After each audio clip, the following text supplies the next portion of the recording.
వాయుపోలే ఒప్పే అపట్టణంబు.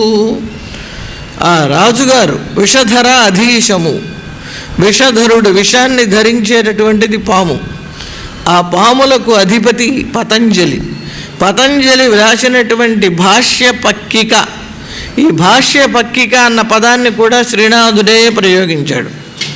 కవులని వర్ణించేటప్పుడు శ్రీనాథుడు ప్రయోగిస్తే శ్రీనాథుడి ప్రయోగాన్ని పెద్దనగారు తీసుకుని కృష్ణదేవరాయల్ని వర్ణించేటప్పుడు ఈ పక్కిక అనే పదాన్ని ప్రయోగించారు. ఈ పక్కిక అనేటటువంటి పదానికి విశేషమైనటువంటి అర్థం ఏమిటి అంటే, పతంజలి 2 భాష్యాలు రాశారు.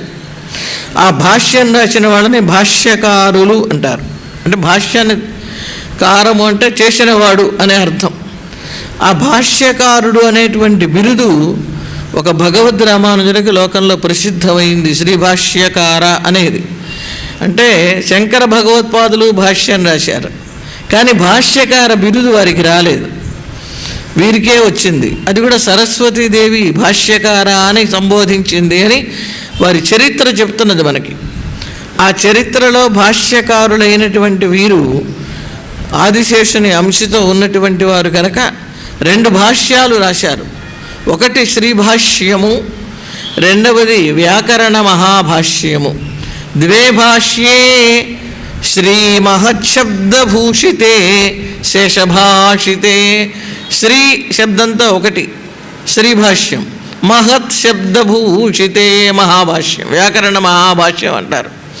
ఆ వ్యాకరణ మహాభాష్యాన్ని ఒక రాణిగారు అడిగితే ఆయన చెప్పేటప్పుడు తెర అడ్డం కట్టించుకుని చెప్తే, ఆ తెర తీసి చూస్తానని ఆవిడ తీస్తే స్వామివారి నిజస్వరూపం సర్పస్వరూపం వచ్చేసరికి విషంగకి ఆవిడ భస్మం అయిపోయింది.